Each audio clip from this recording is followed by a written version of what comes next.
pédiatrie, le candidat charismatique 2023, Priva Gomo. Sous vos applaudissements, s'il vous plaît.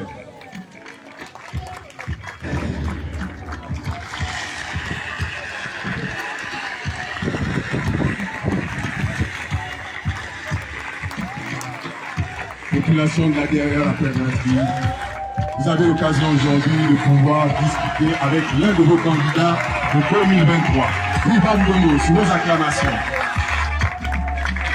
Il va s'entretenir avec vous sur les sujets du pays et sur les sujets sur lesquels vous vous posez des questions. Eh bien, maintenant que le candidat est là, sachant que derrière la prédicatrice et par invitation que nous avons été là, nous allons inviter l'un de vos fils, l'un de vos frères, l'un de vos amis, Brian, pour le mot d'ouverture.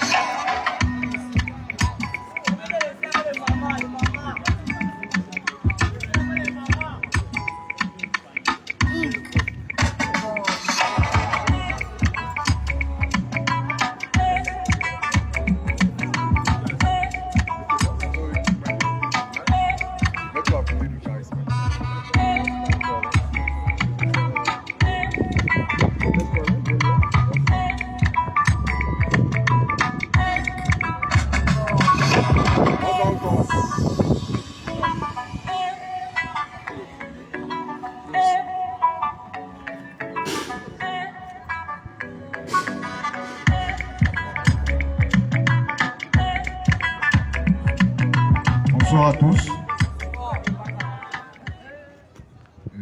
Je suis Brian Samba. Je suis un frère du quartier, un fils du quartier. Aujourd'hui, il y a une causerie et j'aimerais vous présenter M. Priva Gomo, président candidat aux élections présidentielles 2023. Donc, M. Priva aura l'occasion de vous présenter son projet de société.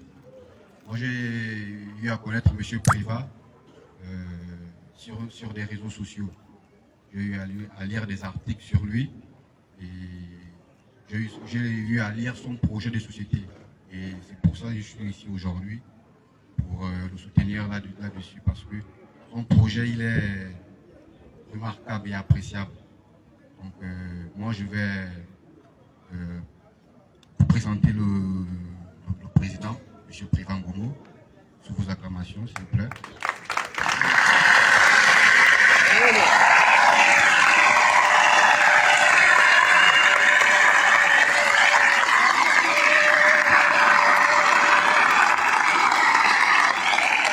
Merci.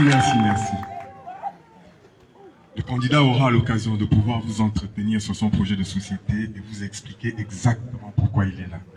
Mais nous sommes africains, nous sommes bantous. Et avant de discuter, on s'en remet d'abord à nos ancêtres. On s'en remet d'abord à ceux qui nous ont précédés. Et pour ce faire, nous allons inviter notre artiste qui va bénir en tant que bon Africain les moments que nous allons partager ensemble. Sous vos acclamations, Motaria.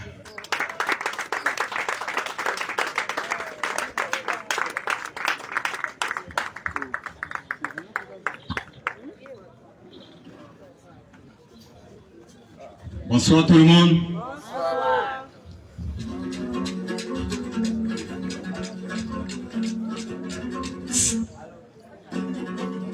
On dit le plus souvent qu'un peuple sérieux ne peut pas se développer par imitation perpétuelle des cultures et des traditions des autres peuples. Abandonner sa culture, abandonner sa tradition pour épouser celle des autres et appeler ça le progrès, c'est d'être dans une illusion grave. Le monde est une diversité. Le monde est une pluralité. Le monde, c'est la richesse. On va faire un jeu. Si je dis Bobotan, vous dites Ho. Robinson. Super. On va d'abord écouter la première chanson qui s'adresse beaucoup plus à la jeunesse négro-africaine. Robinson. DJ. Je vous ai salué. Volume.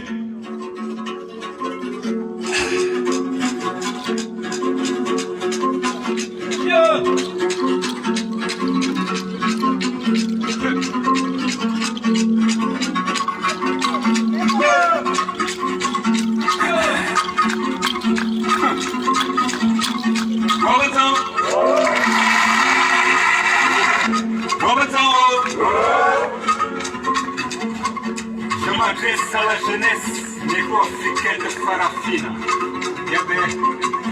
Les esprits me donnent des forces pour sonner les cloches des mondes invisibles. Sur mes lèvres, frère, sortent des paroles qui sauvent les enfants de la mer Africa. Je pense que chaque génération doit découvrir sa véritable mission. Il revient à celle-ci de l'accueillir au but de la réussir.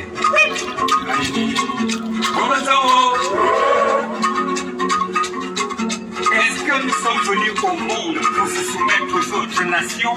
Non! Sommes-nous sur terre pour subir les humiliations du monde occidental? Non! Et pourtant, nous portons les noms des autres. Nous parlons la langue des autres. Là, l'école nous enseigne l'histoire des autres peuples. Même pour prier, nous le faisons dans la légion des autres nations. Peau noire, masque blanc de France, pardon. Bon raison.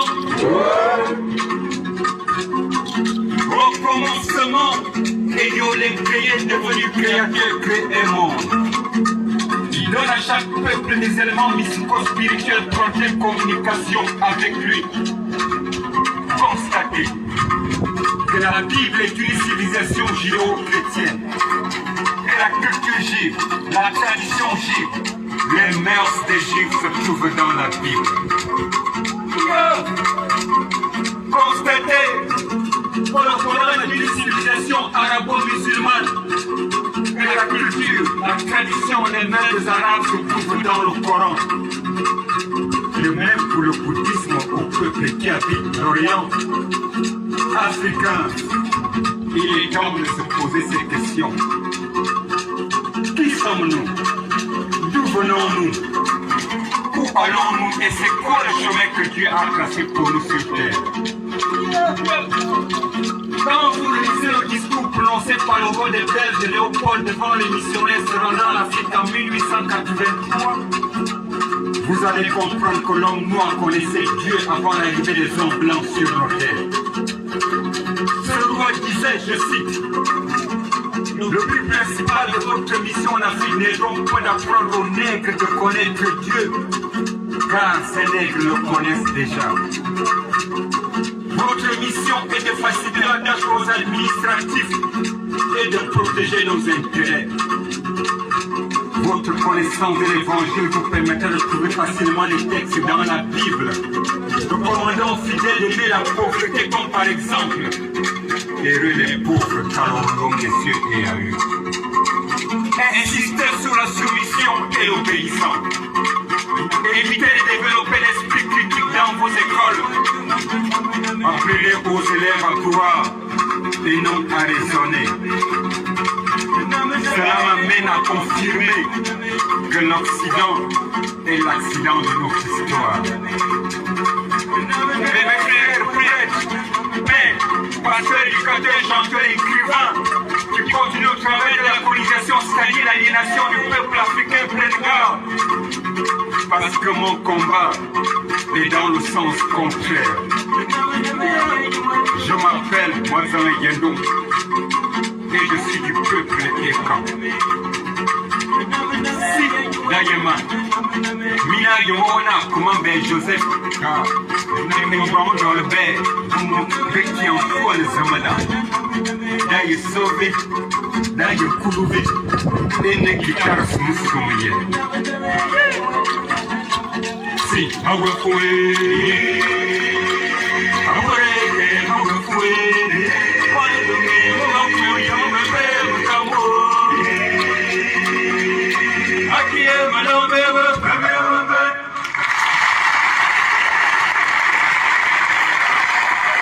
Je reviens. Sous vos applaudissements, retirez. Ah, vraiment, cette cause commence très bien. On appelle ça de la conscientisation. Bien. Maintenant que nous avons béni ces moments que nous allons passer ensemble, je vais donner la parole au charismatique, qui lui va vous entretenir sur les véritables raisons pour lesquelles nous sommes réunis ce soir. Sous vos acclamations, le charismatique.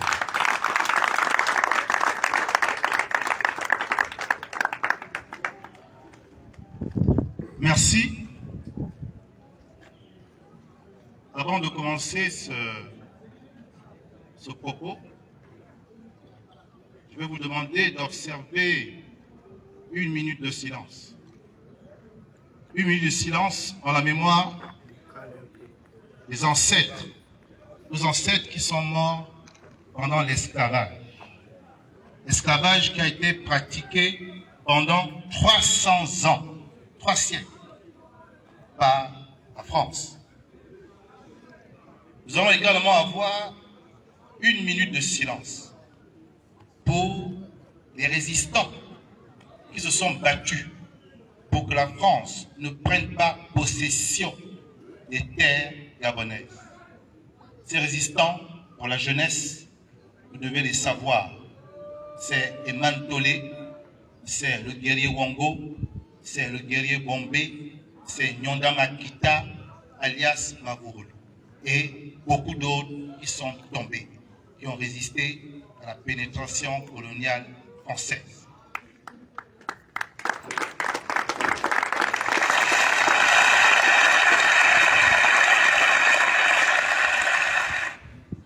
Je veux également que nous ayons une pensée pour tous nos ancêtres qui ont subi l'administration coloniale, c'est-à-dire la colonisation, qui a duré 150 ans et qui a été mise en place, réalisée par la même France.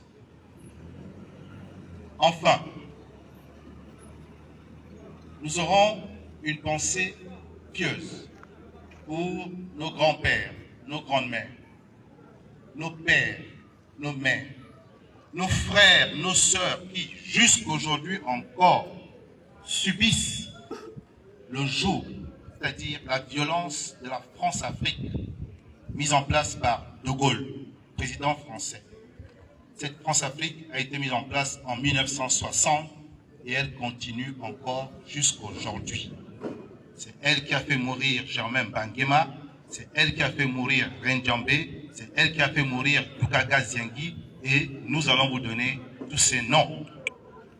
Mais aujourd'hui, en mémoire de ces personnes qui ont voulu un Gabon libre, un Gabon souverain, je vais vous demander de vous lever et d'observer une minute de silence. Je vous en prie.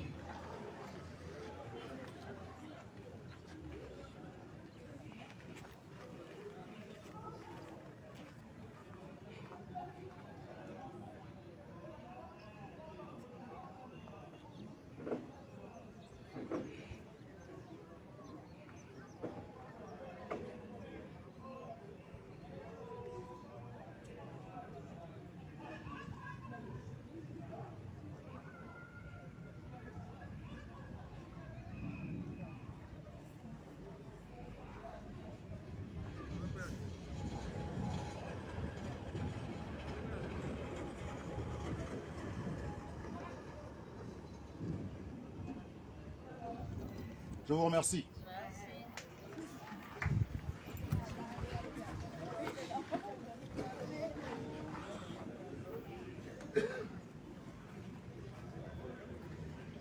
Nous sommes en Afrique, nous savons que les ancêtres, qu'on ne voit plus physiquement, sont là, spirituellement.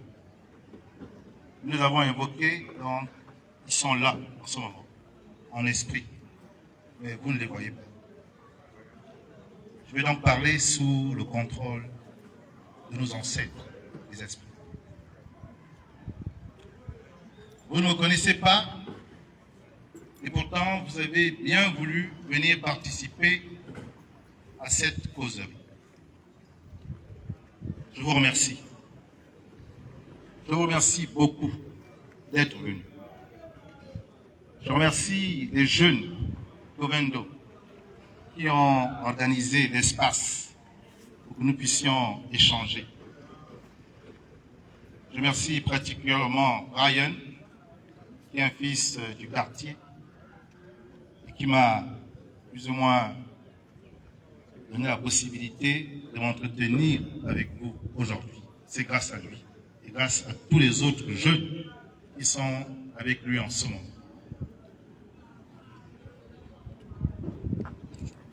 Je vais me présenter. Et comme ça, je pourrais maintenant vous donner le message de cet après-midi. Je suis Privat Ngomo. Je suis un homme marié qui a 4 enfants, une fille unique et 3 garçons. Je travaille à l'Agence nationale des infrastructures numériques et des fréquences. Je suis un cadre supérieur. J'ai fait des études en mathématiques, informatique. Et aujourd'hui, je suis informaticien à la nymphe. Par mon père, je suis un Ntoumou, ce que vous appelez Fan. Mais nous sommes des Ntoumou. Les Ntoumou sont les petits frères des Fan. Et du côté de mon père, je suis de la tribu Eba, à Bitam, dans le département du Nteb. Par ma mère, je suis également Ntoumou, de la tribu Nkodjen, à Oyem, dans le département du Woleu. Donc, comme vous le voyez, je suis un fils du Woleu Nteb, donc la province du nord du Gabon. J'ai souhaité aujourd'hui parler avec les populations d'Ovendo pour dire certaines choses. Choses que vous connaissez et d'autres choses que vous ignorez. Qu'est-ce que vous connaissez? Vous savez tous que notre pays va mal. Un Gabonais qui vit à Libreville, qui vit à Port-Gentil, qui vit dans n'importe quelle ville du pays, sait que son pays va mal. Son pays va très mal. Ce n'est pas la peine de commencer à donner la liste de ce qui ne va pas. Vous-même, vous le savez. Donc, on va essayer de comprendre pourquoi notre pays va mal et voir quelles sont les solutions, n'est-ce pas? Les solutions à un problème. Le Gabon est un pays riche, tout le monde le sait, très riche, mais la population gabonaise vit très pauvrement. Le Gabon est un malade. Quand vous êtes malade, vous partez voir le médecin. Et c'est lui qui doit trouver la solution. Il doit trouver l'ordonnance pour vous soigner. C'est comme ça, n'est-ce pas? C'est comme ça. Vous avez la fièvre et vous avez mal aux articulations. Vous partez voir un médecin. Il vous regarde, il dit pour la fièvre, je te donne Doliprane. Pour le problème d'articulation, je te donne les Peralgan. Tiens, prends. Tu prends les médicaments, tu pars. Tu prends les médicaments et au bout de 1-2 jours, tu n'as plus de fièvre et tu n'as plus mal aux articulations. Tu penses que tu es guéri. Le 3e jour, tu as encore la fièvre et mal aux articulations. Tu vas voir un autre médecin. L'autre médecin va dire, on va un peu essayer de bien approfondir les examens. Et ensuite, il découvre qu'en fait, tu as le palu. Et c'est le palu là qui occasionne la fièvre et le mal d'articulation. Il te donne donc un médicament antipaludique. Et quand tu vas maintenant prendre ces médicaments antipaludiques, ben, tu constates au bout de 3 jours que tu n'as plus la fièvre, tu n'as plus mal aux articulations, tu as repris de la santé. C'est ce que tu as constaté. Donc nous sommes ici au Gabon. Chacun de vous, je crois, ici, a déjà eu le palu, n'est-ce pas? Donc ce n'est pas quelque chose que je suis allé chercher loin. Nous tous ici, on a eu le palu au moins une fois. Maintenant, ce que je vous ai donné en image, pour chacun de vous, je vais remonter ça au niveau du Gabon, au niveau de la nation gabonaise. Notre pays est malade. Depuis 60 ans, les hommes politiques que vous connaissez, car je vous ai dit, je ne suis pas un homme politique classique, je suis un technicien, un mathématicien, informaticien. Ma mission, c'était de recevoir les ordres des hommes politiques avisés qui veulent le bien du pays, qui nous disent, Monsieur Ngomo, vous êtes informaticien, développez-nous tel programme pour que l'administration gabonaise soit performante. On me donne les moyens humains, on me donne les moyens matériels et j'exécute ma mission. Donc moi, c'était ça un peu mon ambition, faire bien mon travail et voir mon pays avancer. Mais les hommes politiques classiques, ils ont dit que le mal du Gabon, c'est le système d'Ali Bongo. Ceux qui sont actuellement dans l'opposition disent que le mal du Gabon, c'est le système Ali Bongo. Nous sommes d'accord, ils ne mentent pas. Mais ils doivent aller plus loin. Ils doivent aller au-delà des conséquences. Car Ali Bongo, c'est un peu comme la fièvre et le mal d'articulation. Il faut essayer d'aller voir, mais quelle est la source du mal? Qu'est-ce qui fait que le Gabon souffre comme ça? Nous sommes allés voir la source du mal. Et nous avons vu que la source du mal, c'est la France, Afrique. C'est ce pays qui, depuis déjà le 15e siècle, nous a tenus en esclavage pendant 3 siècles. Nous a tenus dans la colonisation pendant 150 ans. Et aujourd'hui encore, continue à tenir le système Bongo-PDG. Continue à maintenir la dictature du système Bongo-PDG. Pourquoi? Parce que notre pays est très riche. Parce que notre pays est très riche. Et donc, la France ne veut pas laisser le Gabon aux Gabonais. Voilà la véritable cause. Il nous faut donc aller chercher Malacure pour nous guérir. Il ne faut plus se contenter de Doliprane et puis des Feralgan. Est-ce que vous comprenez? C'est très important que vous compreniez ça. Si vous ne comprenez pas ça, eh bien, cette élection présidentielle-là sera comme les autres. Cette élection présidentielle-là sera comme les autres.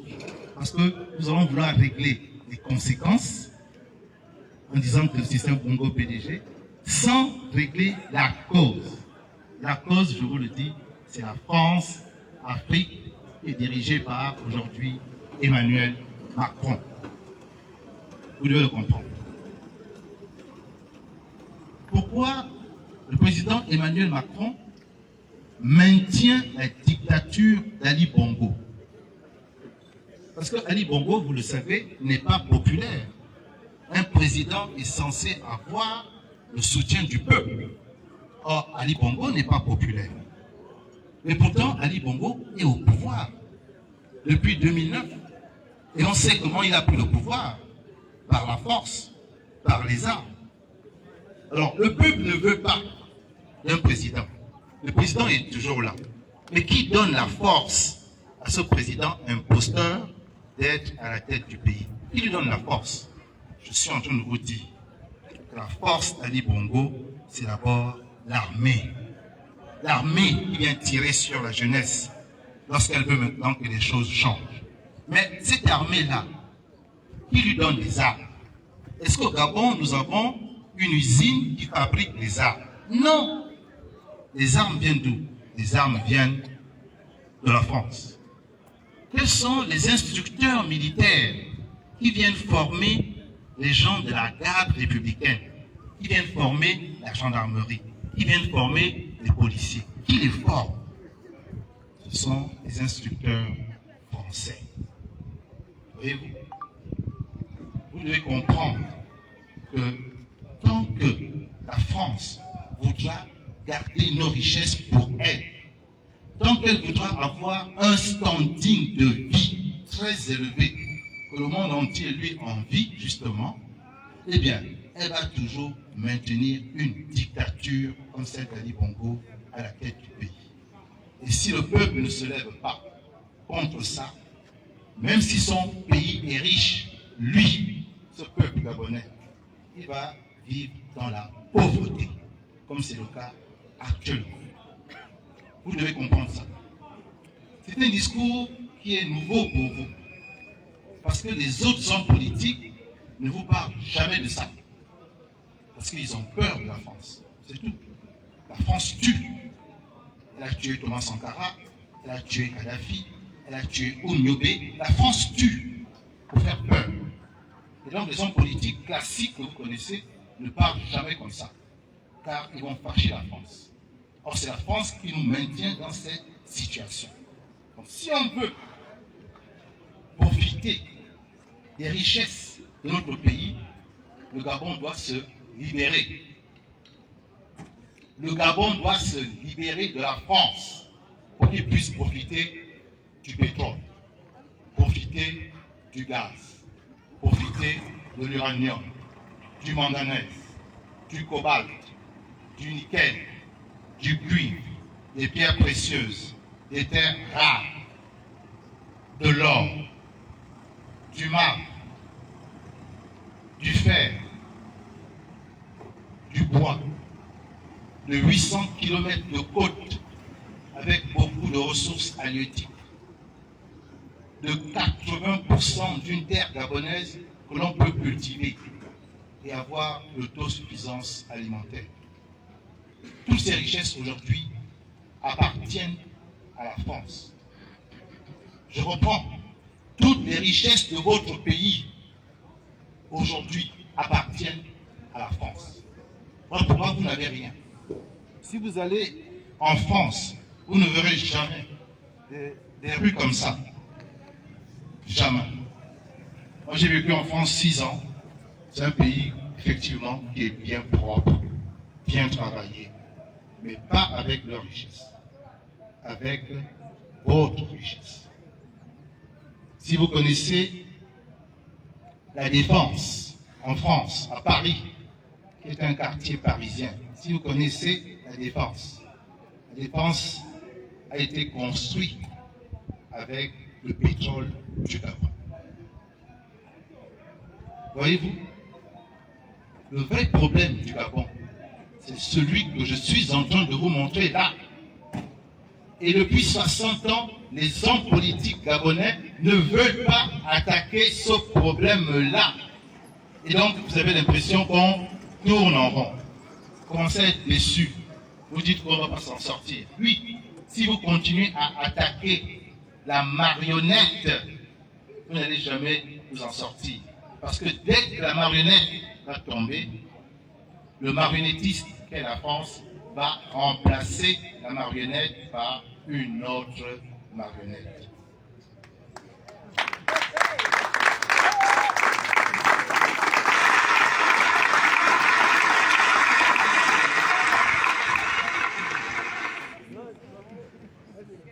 Quand, en 1960, beaucoup peut-être parmi vous n'étaient pas encore nés, les opposants avaient attaqué Léomba. Oh, c'est Léomba qui gaspille le pays. Il faut qu'on le fasse partie. Léomba est parti, non?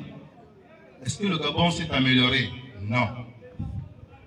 On a enlevé Léomba parce qu'il est mort. On a mis Albert Bernard Bongo, qui deviendra Omar Bongo Ondimba. Il est resté pendant 42 ans. Les opposants ont attaqué Omar Bongo Ondimba. Oh, c'est toi qui gaspilles le pays. Il faut que tu partes. Qui dit ça? Renjambe. Qui dit ça? Agonjo. Qui dit ça? Pierre Mambundu. Qui dit ça? Mbabosso. Bongo est parti, non? Est-ce que le Gabon s'est arrangé? Non. Le Gabon ne s'est pas arrangé. Pas du tout. Bongo est parti en juin 2009. Qui l'a remplacé? Son fils adoptif, non? Depuis 2009 jusqu'à maintenant, c'est Ali Bongo qui gère le pays. Après avoir pris le pouvoir par la force. Est-ce que le Gabon se porte bien? Non. Donc vous voyez qu'il y a une personne derrière qui se cache, qui vous met devant le système à l'époque BDG, Bloc démocratique gabonais de Léomba. Ensuite, qui a mis devant le PDG, Parti démocratique gabonais, Omar Bongo. Puis le PDG, Parti démocratique gabonais, d'Ali Bongo Ondimba. Mais lui, il est caché, vous ne le voyez pas. Vous vous attaquez seulement à la marionnette que Mauritis met devant. Ça peut durer encore pendant 100 ans, pendant 200 ans, pendant 300 ans. Si on ne comprend pas que le vrai problème, c'est la France. L'esclavage a duré 300 ans. La colonisation, 150 ans. Et là, la France-Afrique, 60 ans déjà. Donc pour la France, il n'est pas question de quitter un pays qui est trop riche. Donc si vous voulez que les richesses que j'ai citées là, j'ai cité quelques-unes, hein, quelques-unes seulement. Si vous voulez que ces richesses-là appartiennent aux Gabonais, c'est-à-dire que vous puissiez bénéficier de ces richesses-là, il faudra vous battre, pas seulement contre la marionnette en 2023, qu'on a l'habitude de battre d'ailleurs depuis 1993. Il faudra affronter la France-Afrique, il faudra affronter la France. Voici le vrai combat de 2023 qui va faire que le président qui sera élu va prêter serment.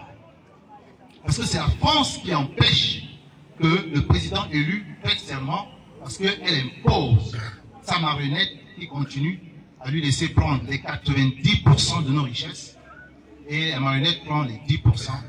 C'est ce qui donne un pays qui n'est pas construit, un pays qui n'a pas d'eau, un pays qui n'a pas d'électricité en permanence, un pays qui n'a rien, alors qu'il est le pays le plus riche de la sous-région.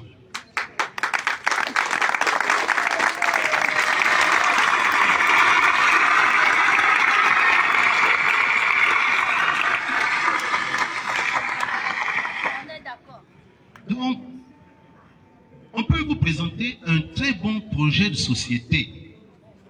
La question c'est, est-ce que toi, tu seras élu, tu vas prêter serment pour exécuter ton projet de société? Nous sommes d'accord, non? Est-ce que Babo Solo n'a pas été élu en 93? Est-ce qu'il a prêté serment? Est-ce que Mambundu n'a pas été élu en 98? Est-ce qu'il a prêté serment? Est-ce que Bobam n'a pas été élu en 2009? Est-ce qu'il a prêté serment? Est-ce que Jean-Ping a été élu en 2016? Est-ce qu'il a prêté serment? Les hommes que j'ai cités là, ce ne sont pas des idiots. Babo Solo, il a 2 doctorats. Un, je crois, en philosophie et puis un autre peut-être en théologie. Mambundu, c'était un ingénieur en télécom. Bobam, c'était un docteur en sciences politiques. Et Jean-Ping, c'était un docteur en sciences économiques. Donc, les Gabonais ont choisi des hommes qui avaient la capacité de gérer. Et que fait la France? Elle les écarte et elle maintient son candidat. On ne sait même pas si dans le DPC.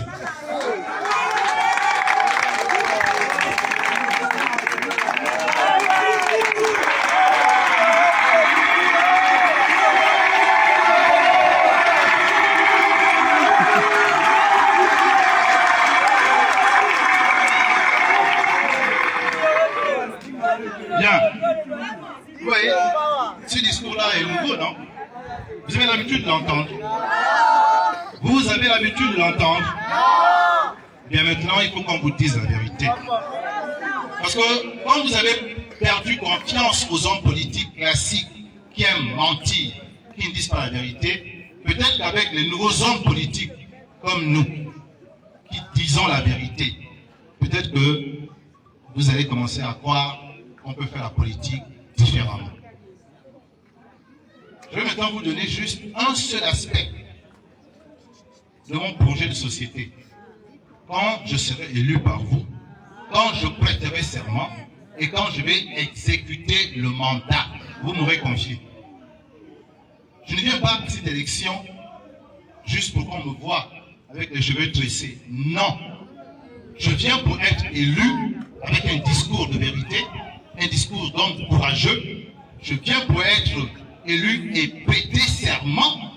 Et pour prêter serment, il faut affronter la France qui refuse que le président qui a été élu au Gabon gère les richesses du Gabon pour les Gabonais.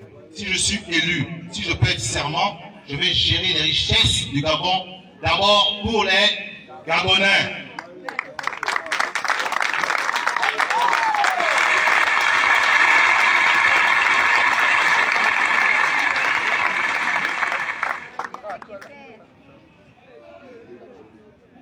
J'ai un projet de société, je ne pourrais pas le développer en entier aujourd'hui. On n'a pas assez de temps, puisque je vais vous laisser poser des questions. Mais nous considérons qu'un pays qui veut se développer doit avoir des habitants en bonne santé. Si vous êtes malade, comme le Gabon, vous ne pouvez rien faire. Donc, je mettrai l'accent sur la santé. Je mettrai l'accent sur le fait que chaque Gabonais puisse être en bonne santé. Ça veut dire quoi? Ça veut dire que si vous tombez malade, il y a à côté de vous un centre de soins où vous pouvez partir et on vous soigne, où il y a les médicaments. Dans d'autres pays, ça existe. Des pays qui sont plus pauvres que le Gabon. Il faut que dans notre pays, la richesse du Gabon permette à chaque Gabonais, qu'il soit petit, qu'il soit grand, de pouvoir se faire soigner dès qu'il est malade. Deuxième chose,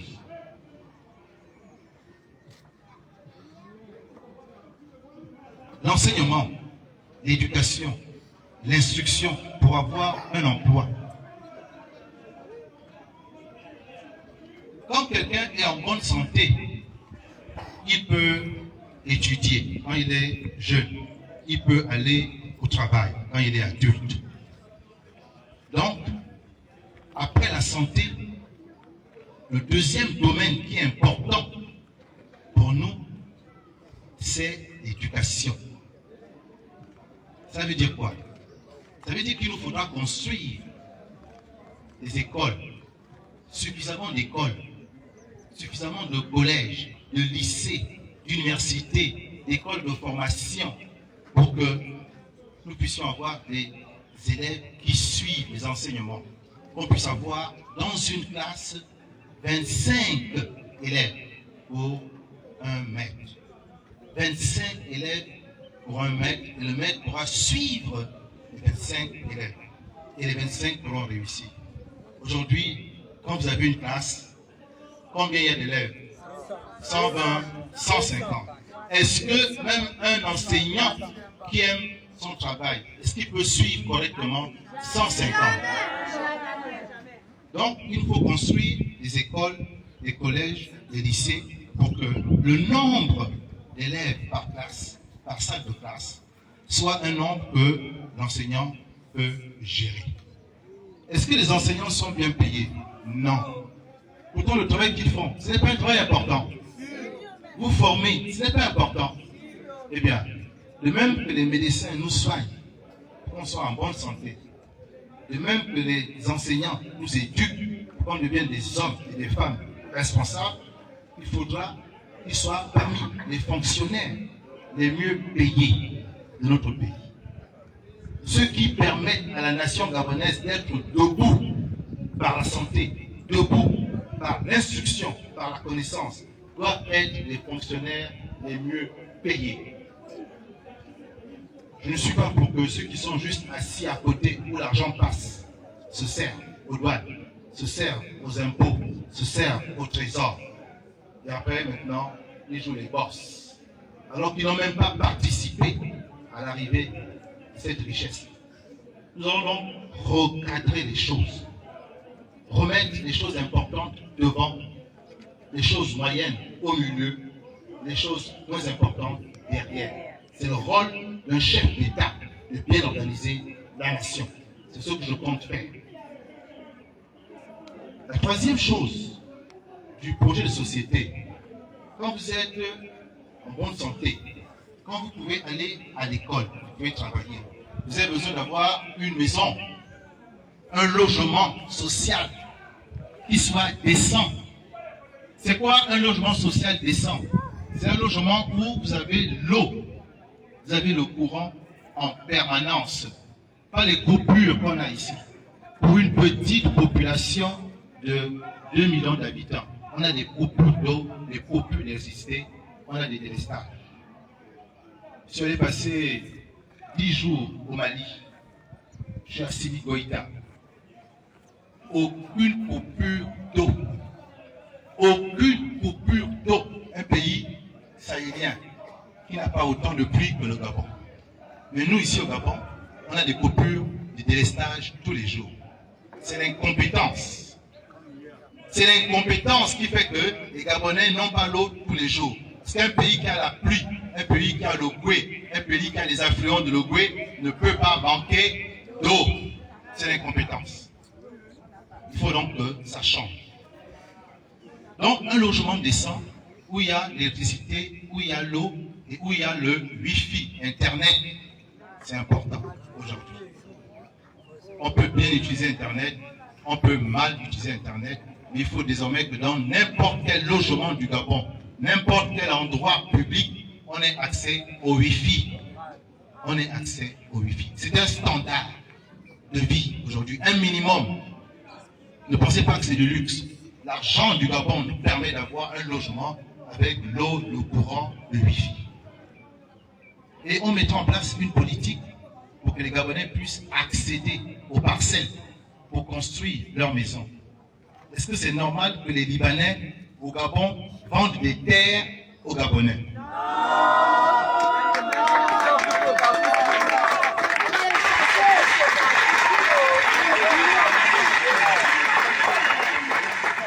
Donc ce n'est pas normal.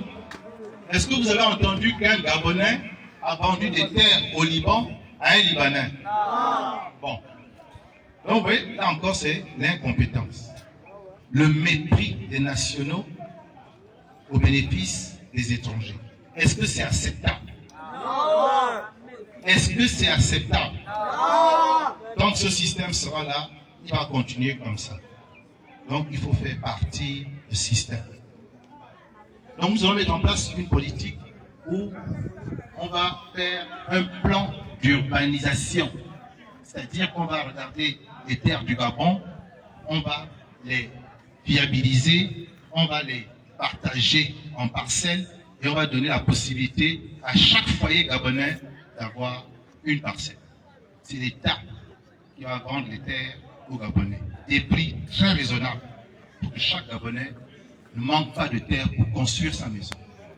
Et dans mon programme, chaque foyer gabonais doit avoir désormais 2 résidences.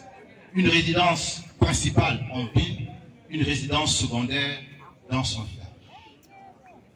Car il nous faut revenir au village. Il nous faut revenir à la source.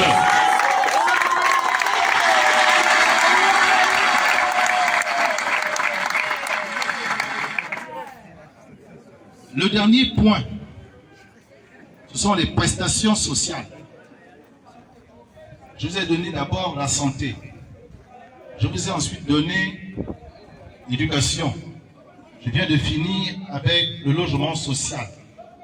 Maintenant, je termine avec les prestations sociales. Ça veut dire quoi, les prestations sociales? Ça veut dire que l'État décide d'avoir de l'argent qu'il va donner aux populations gabonaises qui ont du mal à s'en sortir. C'est ça tout simplement les prestations sociales. Ça veut dire quoi pour être concret? Les élèves qui vont aujourd'hui à l'école, au CP1, ils auront la bourse. Les élèves auront la bourse au CP1.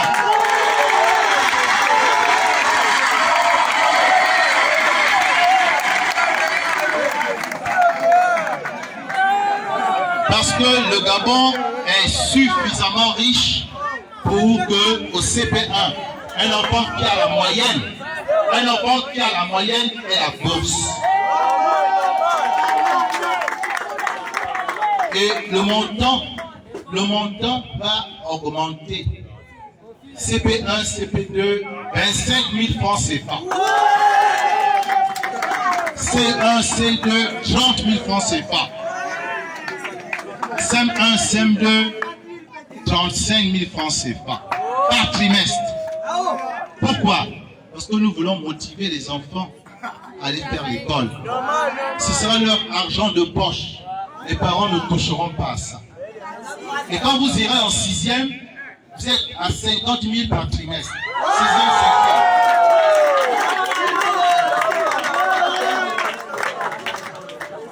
Quand on sera à la partie questions-réponses, je vais vous donner méthodiquement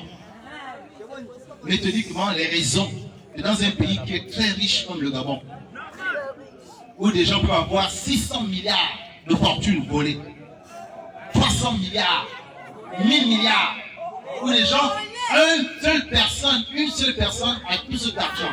Cet argent-là appartient au Gabon. Donc ça veut dire qu'il peut servir aux petits Gabonais depuis le CP1. C'est ce que je vais faire quand je serai élu président du Gabon.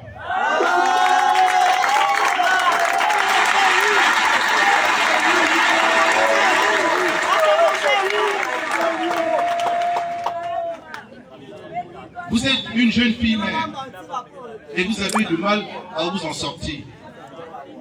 L'État aura le devoir de vous donner un logement social et de vous donner un salaire pour l'enfant que vous allez élever. Car c'est tout un métier d'élever un enfant.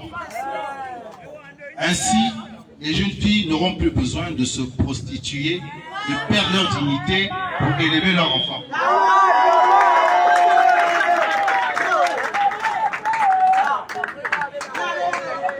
Vous êtes un artiste, vous démarrez, vous n'avez pas encore beaucoup de succès, vous n'avez pas encore beaucoup d'argent.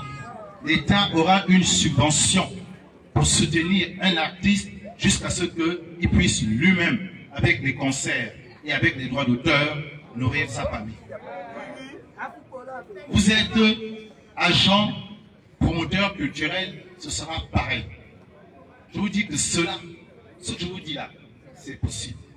Quand je vais vous expliquer comment est-ce que dans notre pays, on peut avoir des milliers de milliards pour les Gabonais, pas pour la France, pas pour les Libanais, pas pour les Syriens, pas pour les Béninois, pas pour les Maliens, pas pour les Mauritaniens, pas pour les Chinois, pas pour les Malaisiens.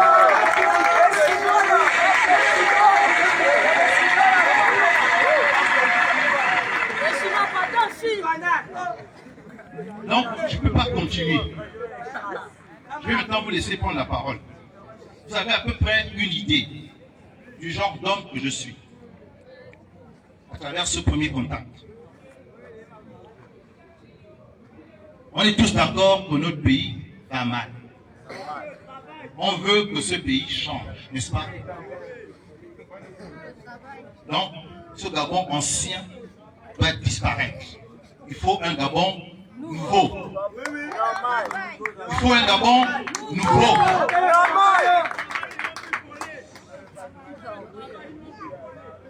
Alors, un Gabon nouveau, vous ne pourrez le construire qu'avec des hommes et des femmes nouveaux. Pas avec les anciens. N'est-ce pas? Pas avec les anciens qui vous mentent. Ce sont des hommes nouveaux. La nouveauté, c'est déjà dans le style. Vous avez des hommes politiques, je vais tresser. On va dire que tu es un mangando, non? J'ai parlé comme un mangando. Et pourtant, j'ai les cheveux tressés, non? Ceux qui sont coraux, ceux qui ont les cheveux courts, est-ce qu'ils ne vous mentent pas? Donc, on ne regarde pas les cheveux. On regarde ce qu'il y a à l'intérieur de la tête, non? Voilà. Eh bien, c'est ça. Il faut que les Gabonais regardent maintenant le fond, qu'ils ne regardent plus la forme. La forme est trop trompeuse. On vous a trop trompé avec les costards cravates, avec le gogo, avec les grosses voitures. On vous a trop trompé. Et le pays ne marche pas à cause du mensonge. Nous, les hommes nouveaux, nous apportons la vérité. Et nous savons que c'est dangereux. Parce que quand tu dis la vérité, on va te tuer comme le Christ. Donc, ma vie, forcément, sera menacée.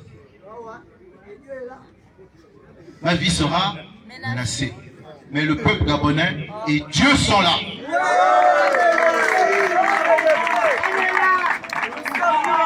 Pour me protéger. Car si ce que j'ai l'intention de faire là, avec vous, on le réalise, le Gabon sera mieux que le Qatar. Le Gabon sera mieux que Dubaï. Le Gabon sera mieux que les pays que vous enviez là. Parce qu'ils n'ont pas autant de richesses que nous. Donc ne dites pas que le pétrole est une malédiction. Ne dites pas que le marbre, le fer, le nickel, le cobalt, les terres rares sont des malédictions. Non, quand Dieu bénit, c'est une bénédiction. Quand d'autres viennent, ils vous dominent par la force, par un régime dictatorial, et ils prennent vos bénédictions, et vous croyez que c'est la malédiction. La malédiction cessera quand vous allez empêcher à ceux qui viennent prendre vos richesses, justement, de continuer à le faire. Là, vous serez bénis. Là, vous allez maintenant bénéficier de vos propres richesses. Maintenant, est-ce que chacun de vous pense que le moment est venu de bénéficier des richesses que la terre gabonaise lui a données? Qui veut continuer à laisser la France, les Syriens, les Libanais profiter de nos richesses? Donc, quand vous avez dit ça, c'est la parole. Après, il y aura les actes. N'est-ce pas? Il y aura les actes. Le temps opportun, on posera des actes. Mais déjà, préparez-vous. Nous partons à une élection présidentielle avec 2 gibiers à abattre. 2 gibiers. Le premier gibier, c'est la gazelle. C'est le PDG.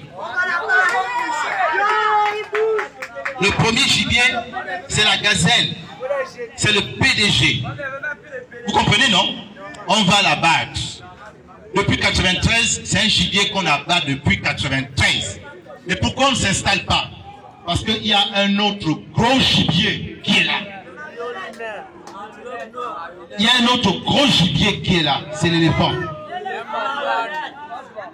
Maintenant, dans les 2 gibiers là, il y a un gibier qui est inoffensif. C'est-à-dire que quand il vous voit le gibier là, il fuit. C'est la gazelle. C'est le PDG. Il y a un autre gibier qui est plus dangereux. On l'appelle l'éléphant. Lui, quand il vous voit, si vous tirez, il charge. Quand l'éléphant te charge, s'il ne te tue pas, il te tue. Si tu n'arrives pas à fuir. Mais pourtant, les chasseurs savent tuer l'éléphant, non? Est-ce que les chasseurs peuvent tuer l'éléphant? Nous serons les chasseurs cette année 2023 pour tuer l'éléphant.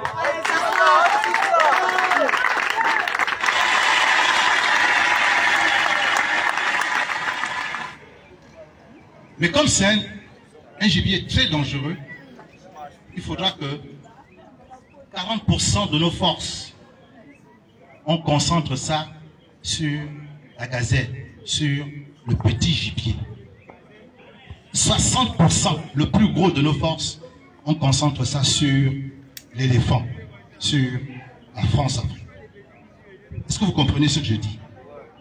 Si vous voulez que demain, le président élu, c'est-à-dire moi, je prête serment et je mets en place la politique dont je vous ai donné quelques aspects. Si vous voulez que cela arrive, sachez qu'on part à un combat, on part à une chasse à une élection présidentielle où il faudra faire tomber le PDG dans les urnes. Il faudra déstabiliser la France. Il faudra déstabiliser la France pour qu'elle soit obligée de faire reconnaître les vrais résultats.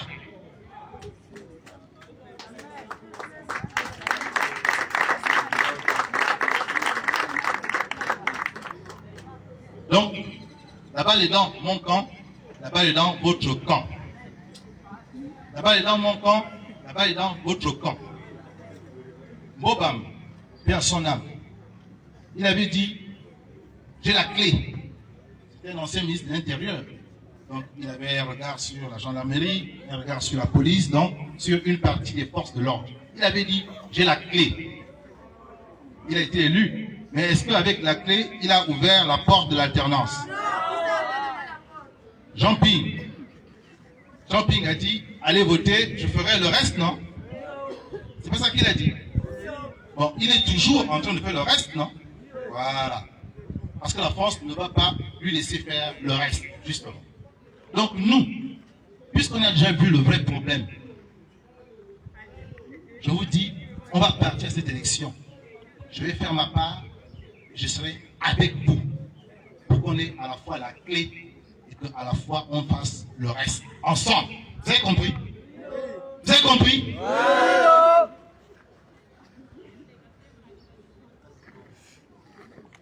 Je vous remercie.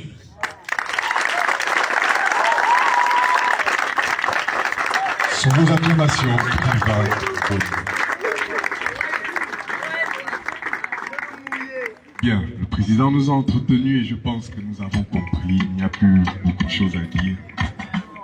Nous allons maintenant appeler pour essayer d'apaiser les esprits le deuxième tour de notre artiste, Mwazan Eya, pour qu'il nous entretienne encore sur notre culture.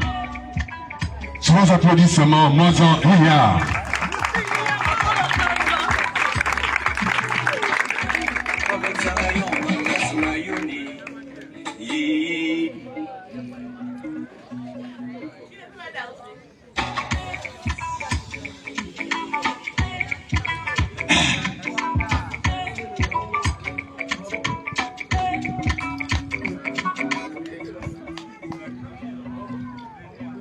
Rebonsoir.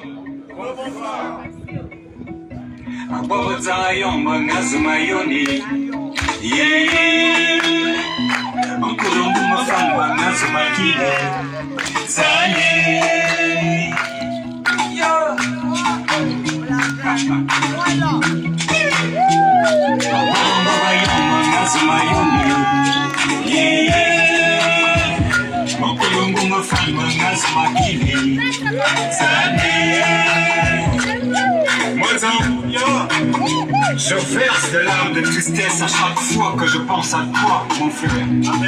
Notre père s'est dû au travail pour nous élever avec son champ de cacaouillé. Comment? Il a financé nos études du CP jusqu'à l'université. Je m'en souviens encore comme si c'était ce matin. Je vois ces mères rigueuses, sa peau écarlate sillonner des multiples mètres sur moi. Papa se sacrifie pour faire de nous des hommes comme il faut. Il a payé des études en Europe, Civitan, au Kobo-Sikuro. Avant sa mort, monsieur, il nous a légué au village. Il nous a surtout recommandé de ne point oublier notre pays, de sauvegarder nos biens et de préserver nos us et coutumes. Mais aujourd'hui, mon désarroi provient de toi, mon frère. Je ne te reconnais plus.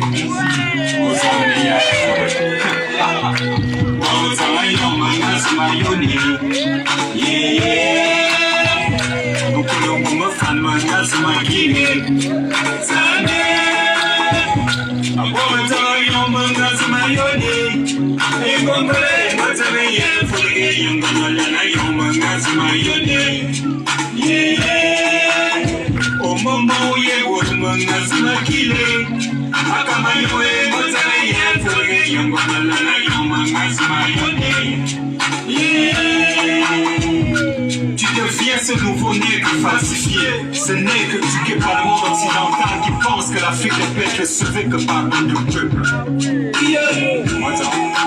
Tu n'es rien qu'un assimilé, un aliéné. Tu n'es que l'ombre de toi-même, un nègre ambulant sans contenu. Et ne reconnaît le terme. Te souviens-tu de cet adage quand tu dis mon enfant, quasi il y a quelle heure? Ce soir tu as couché avec notre sœur. Ensuite tu as violé ta première fille, Watan. Et dans la foulée nous avions appris que tu appartiens à une lugubre organisation étonnante. Ta maman est bien, mais toi, tu as tout rejeté. Ta femme vient des terres inconnues. Tu ne parles plus notre langue active du peuple étant. Tu me tiens de sauvage parce que j'écoute le royaume. Par exemple, tu te montres aux gens qui mangent les micros. Les femmes que s'ils n'aiment pas, les acclament. Qui est? Attends. J'entends que tu clames partout que tu es indiquant. Mais quel genre de camp es-tu donc? Une parodie ou un hologramme? Le mot est envahi terme gang qui signifie respect. Et dans un sens spirituel profond est envahi vénération et adoration. Es-tu toujours un écran lorsque tu vénères l'argent? Es-tu toujours un écran lorsque tu pratiques des rites sodo-maçonniques? Attends. Tu es un tueur, sauf un écran.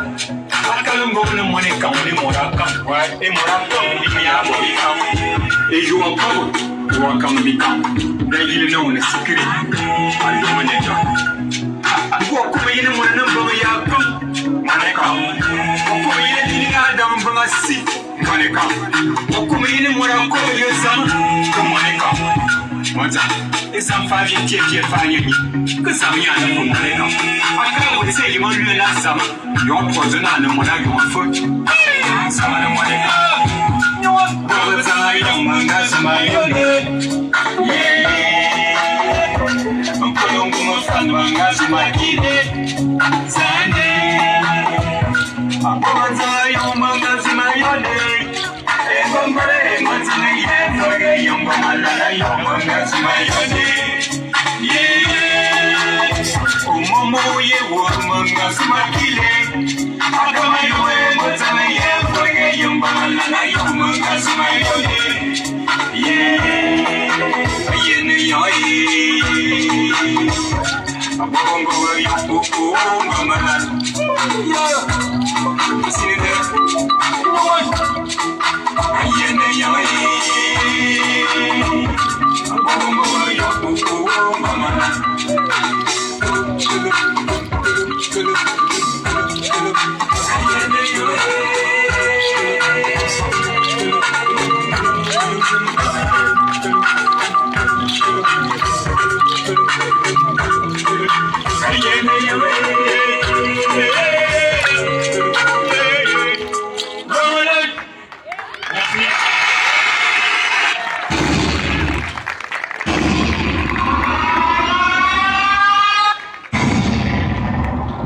Sous vos applaudissements, Motan et Ya.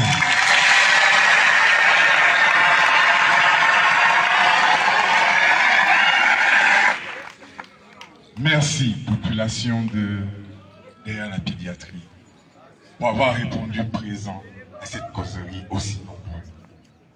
Maintenant, nous allons passer à la phase de questions-réponses. Vous avez écouté le président, il vous a entretenu et je pense que vous avez compris quel était le sujet pour lequel nous étions réunis aujourd'hui.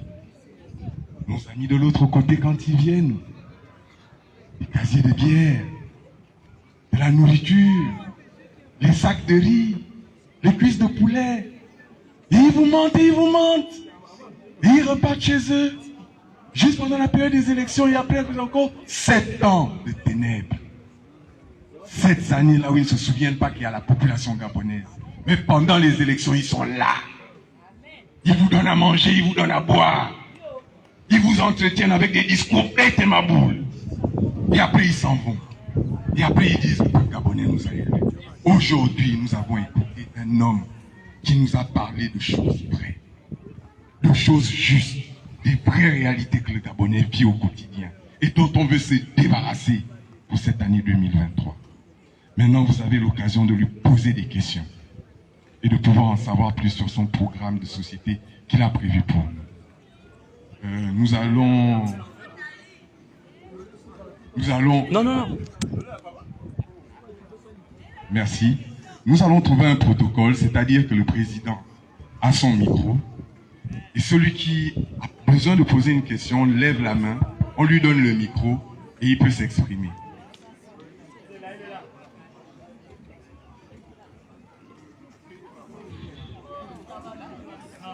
Population d'Ovendo, oye! Sito Sonko, oye! Stade Bombay, oye! Merci, Monsieur le Président. J'ai suivi avec beaucoup d'attention vos propos. Et bien évidemment, quand je me présente, je suis Monsieur Moussi Sylvain, diplômé de l'ENA. Promotion 2003, Georges Kosami. Actuellement, j'exerce un enseignement supérieur. Monsieur le Président, depuis 2014, nous avons du mal à... Allô?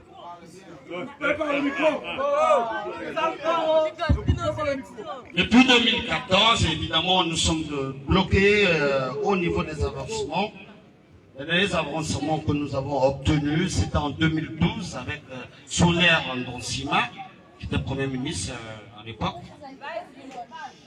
Mais il se trouve que jusqu'à présent, depuis 2014, donc ça fait essentiellement, je ne sais plus combien, si on fait un calcul, nous sommes dans les 7 ans, 8 ans, sans avancement, sans remplacement. Alors que la fonction publique travaille en ligne avec la solde, mais malheureusement, le système en place que vous déclinez évidemment et que je décline de la manière de fonctionner ne réalise pas. Lorsque vous serez président, Monsieur Ngomo, nous comptons sur vous à ce sujet. Première préoccupation. La deuxième préoccupation, c'est qu'en réalité, vous parlez de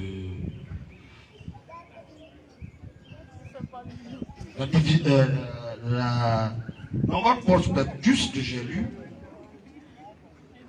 c'est-à-dire que vous divisez les capital économique, capital politique, capital culturel et capital spirituel. Je vais m'appesantir sur le dernier point, le capital spirituel. Moi, je ne comprends pas un peu très bien, parce que exactement, puisque vous dites donc dans votre prospectus, c'est-à-dire qu'il y a une division des États. J'aimerais savoir un peu plus. Et je vous souhaite déjà bonne élection. Monsieur Ngomo, oyez! Monsieur Président Ngomo, oyez!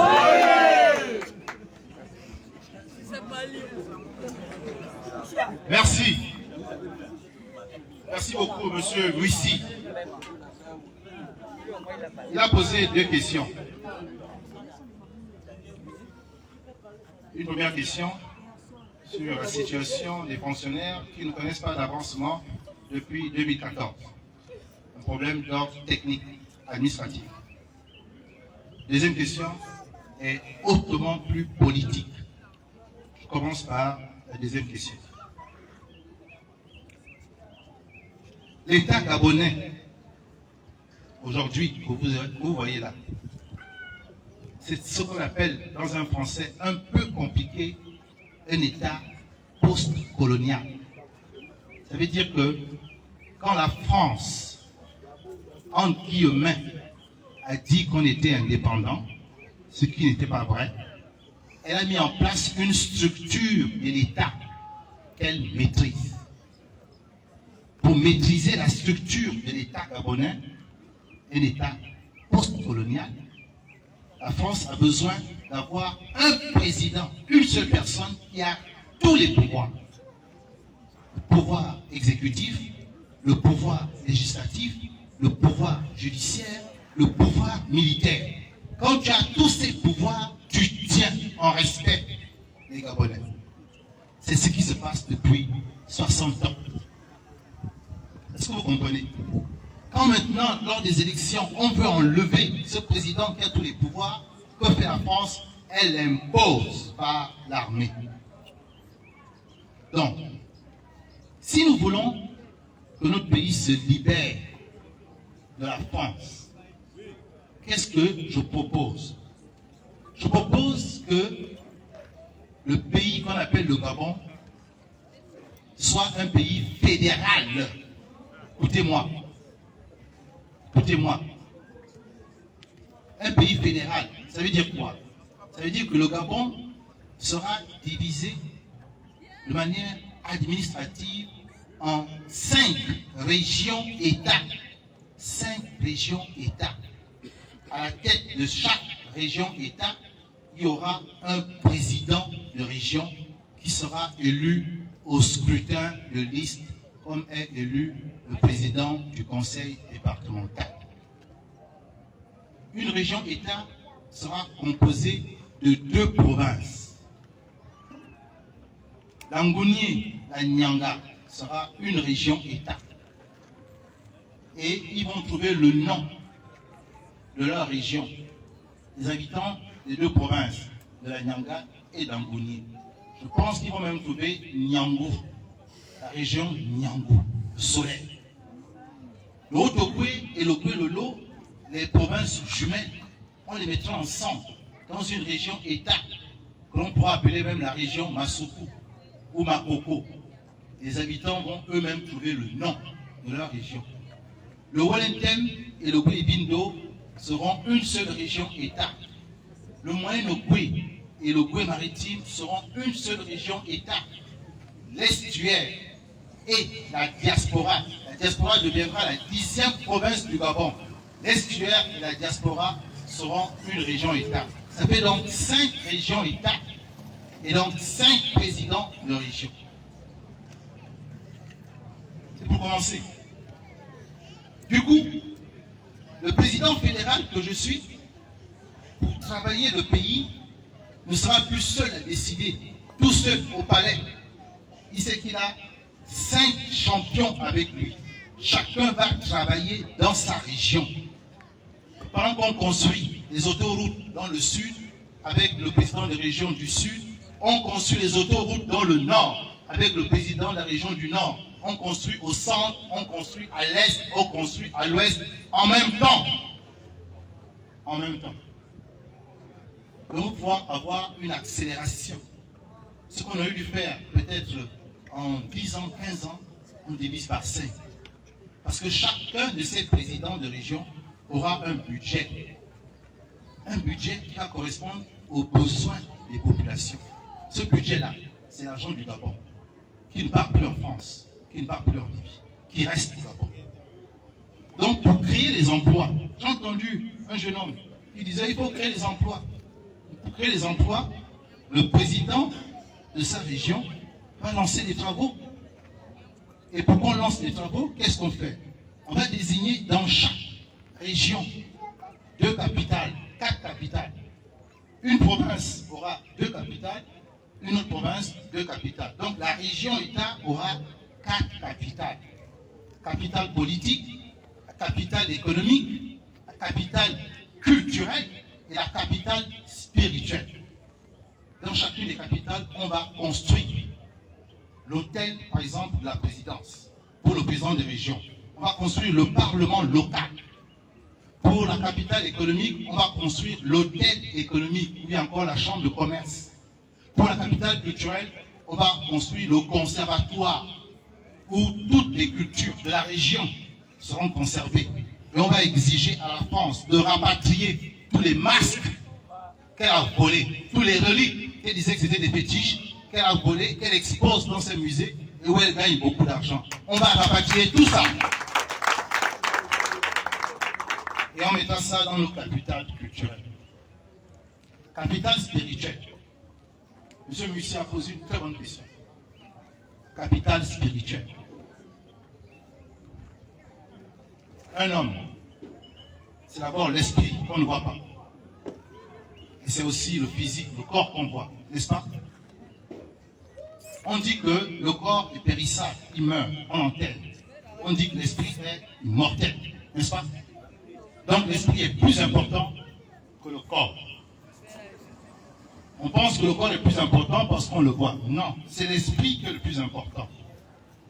Et cet esprit-là, c'est lui qui nous permet d'être en relation avec Dieu, d'être en connexion avec le divin, d'être en rapport harmonique, en harmonie avec la nature. C'est l'esprit. Et ensuite, maintenant, l'esprit dicte au corps un comportement, une culture à avoir. Est-ce que ce qu'on faisait, les chrétiens ont fait ça? Les musulmans ont fait ça? Les juifs ont fait ça? Ils ont fait des guerres au nom de Dieu. Mais nous, on ne faisait pas de guerre. Et pourtant, parce qu'ils ont réussi par la force à s'imposer, ils ont dit que ce que nous croyions était mauvais. Et que, en respectant les autres religions aujourd'hui qui ont cours au Gabon, nous les respectons, ce sont nos frères. Mais désormais, nous allons faire en sorte que ceux qui pratiquent le Mélan le fassent dans un cadre qui sera connu par l'État. Plus question de le faire dans des petites baraques, non. Ils auront des temples construits par des architectes gabonais. Ceux qui pratiquent le Ndjobi, ils vont dire, voilà comment notre temple doit être fait. On construit le temple. Donc quand vous entrez dans la ville, vous direz, voici un temple bouddhiste qui est là. Et ceux qui veulent se reconnecter à la spiritualité africaine, aux ancêtres, nous allons définir un cadre législatif et un cadre architectural pour qu'ils puissent vivre leur spiritualité. La spiritualité africaine gabonaise pour que l'homme gabonais soit debout. Et quand tu es un homme spirituellement debout, tu as aussi un corps sain. Quand tu as un corps sain, tu peux travailler pour ton pays. Si on t'a éteint spirituellement, tu ne peux rien faire, même si tu as le physique. Et aujourd'hui, c'est ce qu'on a. On nous a éteints spirituellement. Ce discours n'est pas contre les religions. Il n'y a plus pour vous. Donc, il bloque. Le clan s'enrichit. Le clan arabo-berbère s'enrichit. Quand eux, ils s'enrichissent avec les miettes que la France leur laisse, les miettes. Alors, avant de finir, je veux que vous compreniez un peu. Le Gabon, c'était un gros gâteau. Avec toutes les richesses que je vais citer là. Que fait la France? Elle prend son couteau et puis elle coupe un dixième. Elle dit, Gabonais, c'est pour toi. Les 90% là, c'est pour elle. Parce qu'elle est venue par la force et elle compte rester par la force. Et tant que les Gabonais auront peur d'affronter la France, elle aura 90% des richesses et nous, on aura les 10%. Quand je dis nous là, le système Bongo PDG, sur les 10%, il bouffe peut-être 7%. Il reste 3% maintenant pour tous les Gabonais. Voilà pourquoi on n'arrive pas à s'en sortir. Mais, écoutez bien, hein, mais les 10% là qu'on a, les autres pays africains sont venus ici parce que le Gabon était un Eldorado. Vous comprenez? Il faut comprendre, hein? Vous voyez, les 10% là seulement que la France a laissé au Gabon fait qu'on est un pays dit riche, on est un émirat d'Afrique centrale, on est un pays à revenus intermédiaires. Voilà ce qu'on dit. Et les gens viennent de partout pour s'enrichir. Et effectivement, ils s'enrichissent. Mais, imaginez un peu si on récupère les 90% de la France gagne. Est-ce que vous voyez? Bonjour camarades, vous sollicitez nos voix. Nous avions eu beaucoup comme ça. Nos enfants ont été toujours victimes d'instrumentalisation, de manipulation par des politiques. Donc nous n'en voulons plus. Nous n'en voulons plus que vous entraînez nos enfants dans la rue. Et au lendemain, vous êtes avec le pouvoir, on vous retrouve au bord de mer, nommé ministre d'État. Nous ne voulons plus comme ça. Si vous venez pour la nous allons vous accompagner.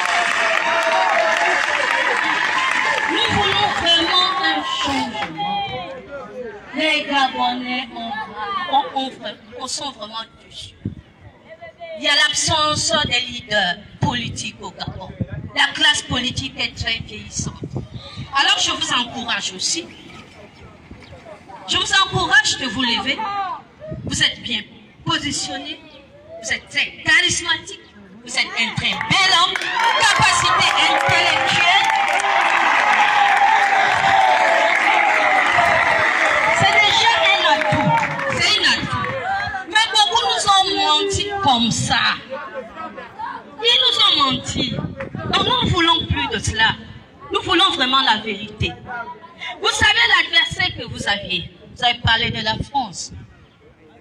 Alors, il y a un turbo-compresseur. Ils disent que même une seule voix, ils vont passer. Donc votre adversaire de taille. Regardez combien nous sommes ici au stade. Donc il faut convaincre les Gabonais que ce n'est plus un problème d'argent. Si on vous amène 10 francs, mangez, mais votez-moi.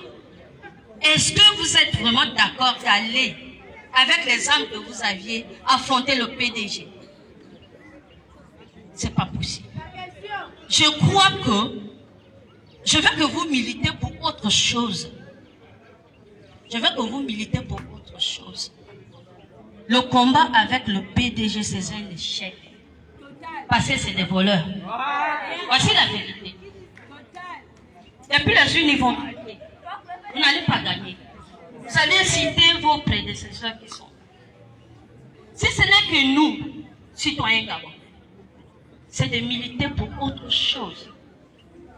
Pour l'alternance, mais voir d'autres dimensions. Nous sommes très souffrants. Nous n'arrivons pas à nous faire soigner. Nous n'arrivons pas à manger. Vous voyez la vie chère. On ne mange pas, donc de quoi aux environs de minuit, on se balade avec des bidons. Pour chercher rien que de l'eau. L'eau est devenue chère pour nous. Je vous dis ce qui est vrai. C'est la réalité.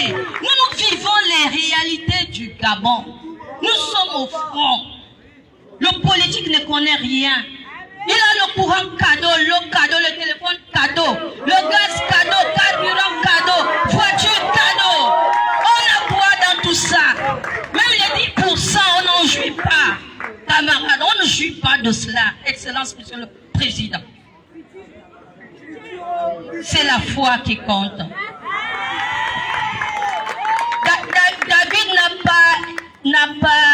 David a pris son courage d'affronter Goliath. Tant bien qu'il était petit, ne vous sous-estimez pas. On ne sait jamais où le vent peut vous emporter. Nous louons votre courage. C'est pour cela, je vous encourage, pour terminer, que votre adversaire est là. Si ce n'est qu'aller aux urnes, je ne vous ai même pas su encourager vos électeurs d'aller se faire inscrire. Et si se sont fait inscrire ou pas, c'est là le problème. C'est pas possible avec des urnes pirates. Et je suis en train de vous annoncer en même temps que j'affronte ce même PDG chez moi au Towé, du côté de Bongoville. Je suis candidate aux législatives. Au département de Djori Anili, j'affronte le PDG. Je dis trop c'est trop. Je dis trop c'est trop. On veut un changement. C'est pourquoi je suis venu ici. Nous voulons le changement. Je suis indépendante. Je vais affronter le PDG. Ce sont mes pères et mes mères qui sont là-bas. Je dis le PDG peut s'armer, mais je serai debout. Mais je vous encourage, mon frère. Vos pères sont là. C'est possible qu'ils puissent vous accompagner. Mais les armes, armez-vous. C'est possible. Nous voulons l'alternance. C'est fini. Merci.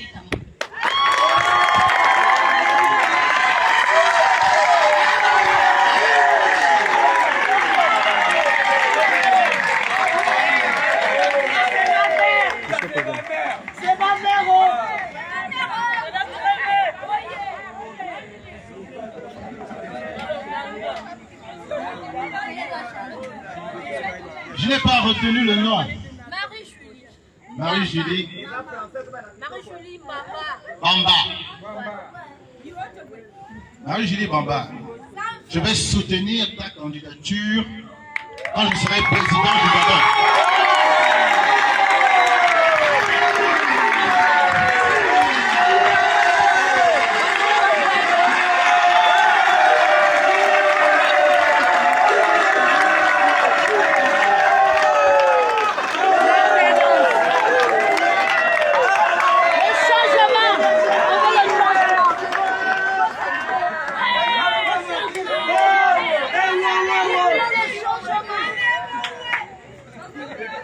fait un très bon discours. Quand vous allez m'élire président et qu'il y aura les législatives, je soutiendrai la candidature. Non mais je soutiendrai la candidature de celle qui s'est déclarée aujourd'hui. Donc nous sommes déjà en alliance. Je vais demander à mon état-major de rentrer en contact avec elle. Elle a dit qu'elle est indépendante, il faut qu'on aille ensemble. Moi au présidentiel, elle me soutiendra. Moi j'en soutiendrai aux législatives pour qu'elle soit députée.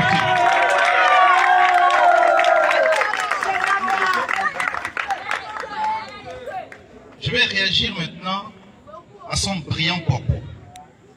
Vous avez là une femme politique qui a le don de la parole, n'est-ce pas?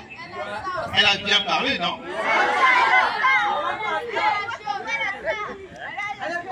Elle a dit que j'étais un bon garçon. C'est pas ça qu'elle a dit. Elle a dit que j'étais un charismatique. C'est pas ça qu'elle a dit.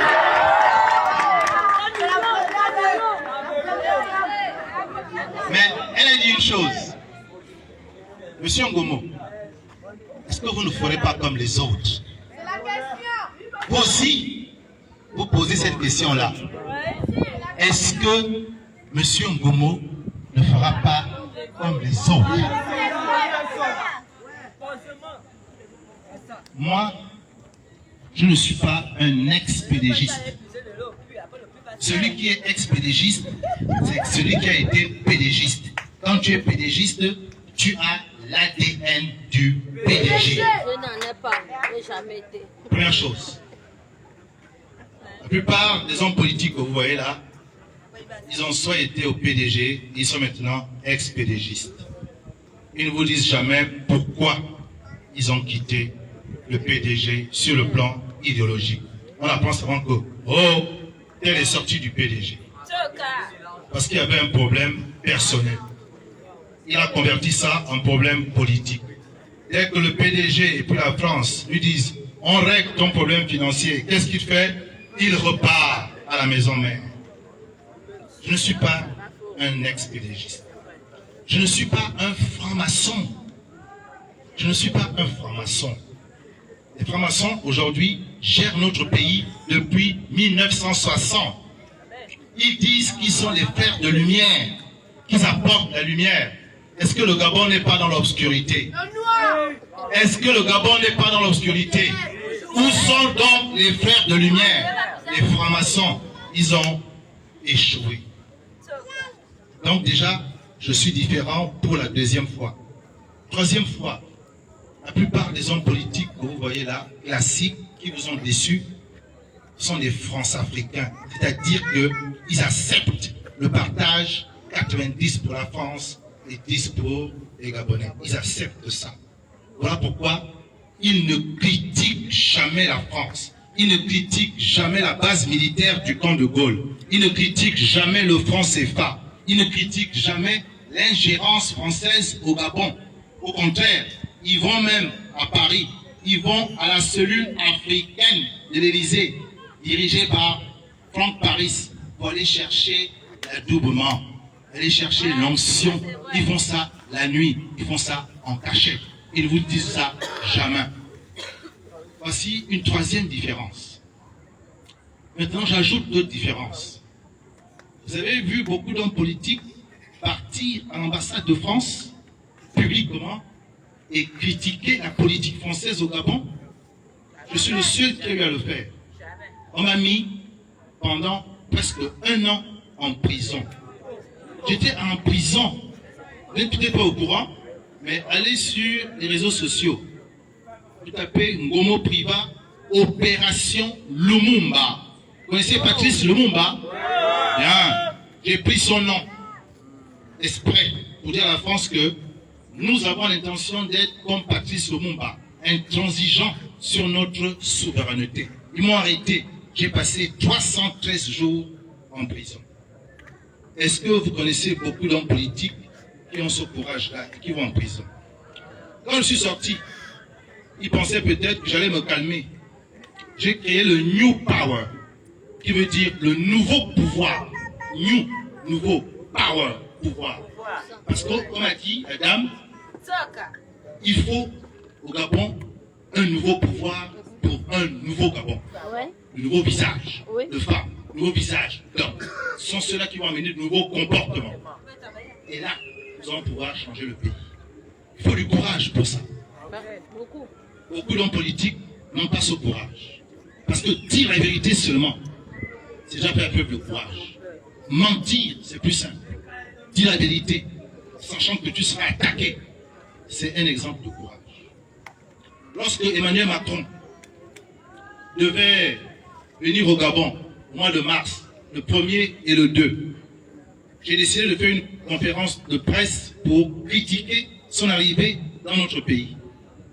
Ils sont venus me kidnapper en plein jour à l'hôtel Hibiscus où j'entendais faire la conférence de presse. Madame, il n'y a pas beaucoup d'hommes politiques qui mettent leur vie en danger pour la nation gabonaise. Il n'y a pas beaucoup d'hommes politiques qui disent la vérité au peuple. Il n'y a pas beaucoup d'hommes politiques qui sont prêts à affronter la France quand on sait que la France tue. Parce qu'elle sent qu'elle va perdre ses intérêts. Ces différences vous montrent que je suis un homme tout à fait différent. Je ne suis pas comme les autres hommes politiques. Je n'ai jamais été au PDG. Et ce que je fais, chaque jour, met ma vie en danger. Ma mère qui vit encore, chaque jour, a peur de ne pas entendre que je suis rentré à la maison. Je suis venu, est-ce que j'ai garé une grosse VX? Est-ce que j'ai garé des gros 4x4? Est-ce que j'ai sorti les cotises, la boisson? Est-ce que j'ai fait tout ça? Je n'ai jamais été aux affaires, je n'ai jamais été au PDG, je n'ai jamais volé l'argent de mon pays. Beaucoup d'hommes politiques, malheureusement, qui se lancent dans les campagnes. Où ont-ils trouvé cet argent-là? Ils ont volé. Voyez-vous, madame, je suis différent. C'est parce que je suis différent que je tiens un discours différent, que je propose une stratégie différente, que 2023 sera différent de 2016, de 2005, de 2009, de 1998 et 1993. Je peux vous le garantir, 2023 sera différent. Elle dit, vous partez affronter un puissant adversaire, la France. Monsieur Ngomo, armez-vous bien, hein? Est-ce que vous pourrez affronter la France? Madame, il y a parfois des géants qui ont des pieds d'argile. Ils paraissent grands parce qu'on se met à genoux. Quand on se lève, ils ne sont pas aussi grands que ça. Je vous donne quelques exemples sur la France. En 1939-40, l'Allemagne d'Hitler attaque la France. À votre avis, cette guerre mondiale, la deuxième, la France a résisté pendant combien de mois avant d'être vaincue par l'Allemagne? Est-ce que vous savez combien de mois la France a résisté? Combien de fois, combien de temps elle s'est battue? Je vais vous dire, la France a fait exactement 6 semaines. Elle s'est battue pendant 6 semaines, 1 mois et 2 semaines, elle a été battue par les Allemands. Et elle est restée occupée pendant 4 ans. Et De Gaulle a dû venir en Afrique chercher les Africains pour aller combattre les Allemands. Donc la France n'est pas si forte que ça. Lorsque les Indo-Chinois, qu'on appelle Vietnamiens, on dit aux Français, nous voulons, on dit aux Français, On t'entend comme ça là-bas. Micro. mais voilà, lorsque les Indo-Chinois, qu'on appelle également les Vietnamiens aujourd'hui, on dit aux Français, on vous a aidé à combattre Hitler. Maintenant, nous voulons être indépendants. Les Français ont dit non. On est plus puissant que vous militairement. On va vous battre. Finalement, qu'est-ce qui s'est passé? Les Vietnamiens ont gagné. Ils ont battu les Français. Mais ils avaient le soutien de qui? Les Vietnamiens. Le soutien de qui? La Chine et de la Russie. Les Vietnamiens avaient le soutien de la Chine et de la Russie. Comme les Français sont venus chercher le soutien des Russes, le soutien des Africains et le soutien des Américains pour battre les Allemands. Ça veut dire quoi? dans ce combat que nous sommes en train de mener là, le charismatique vous dit que les Gabonais ne seront pas seuls au combat en 2023. Il y a le peuple gabonais, il y a les frères africains qui vivent la même situation de domination que nous et qui ont compris que si chacun essaie de se débrouiller tout seul, ils ne peuvent pas s'en sortir. Ce qu'il faut maintenant, c'est que on se mette ensemble. On se mette ensemble. Les frères africains qui pensent comme ça, on les appelle les panafricanistes, ou encore les néo-panafricanistes, ou encore les panafricains.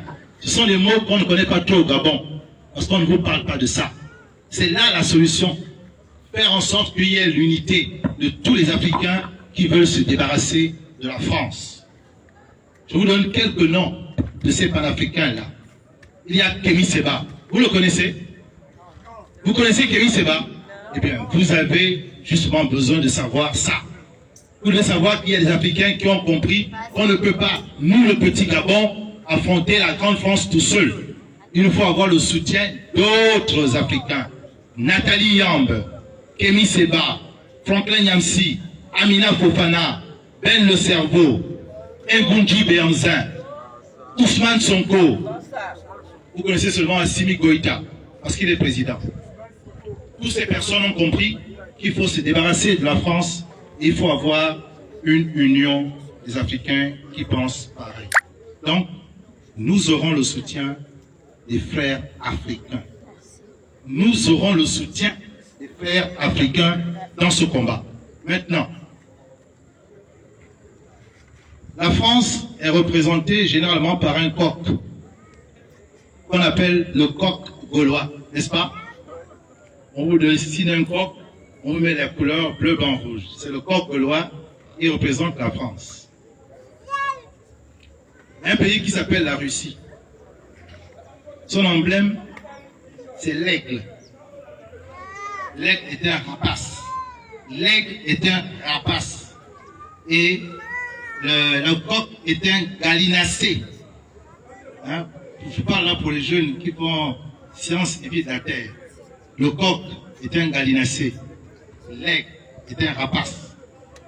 Ce sont des espèces de volatiles. Si le coq combat avec l'aigle, dites-moi, qui va gagner? Je reprends. Si le coq combat avec l'aigle, qui va gagner? L'aigle là est déjà au Mali, non? Il est au Burkina Faso, non? Il est même au Centrafrique, non? Est-ce que vous avez vu le coq réussir encore ce qu'il faisait avant? Dans ces pays-là? Finalement, le coq n'est pas si coq que ça, non? Le coq n'est pas si coq que ça, non? Il ne peut pas toujours coquer, non?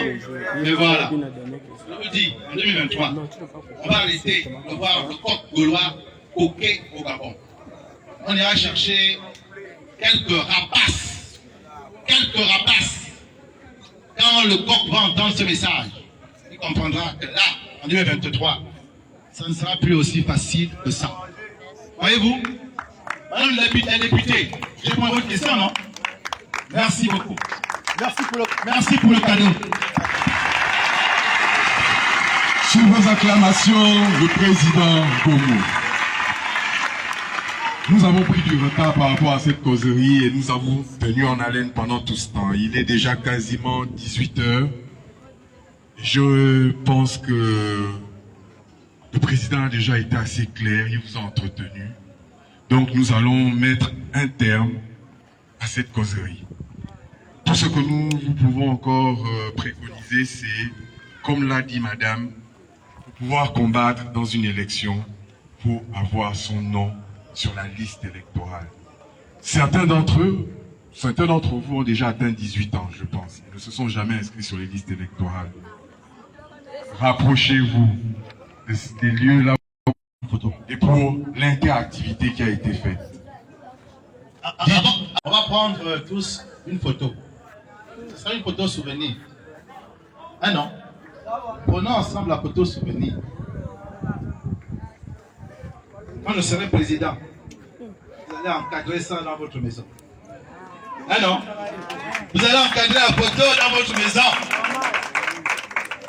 Donc, on va se mettre, venez ici. Ceux qui veulent, hein, ce n'est pas obligé. Ceux qui ne veulent pas faire la photo, ils ont le droit de se mettre à côté. Mais ceux qui veulent faire la photo, vous venez, on va se tourner de ce côté, et puis on va avoir...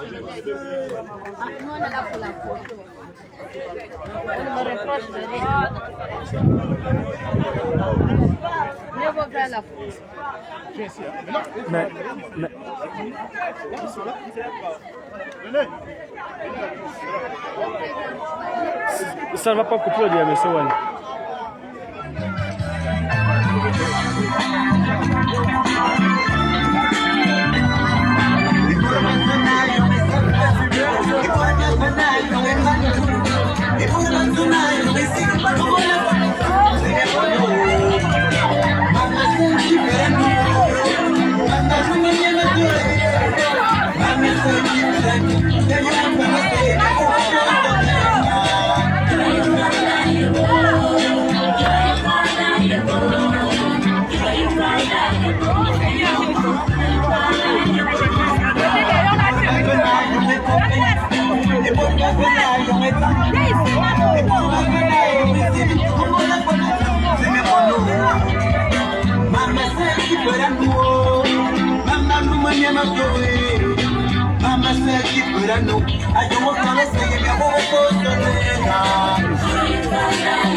Yo me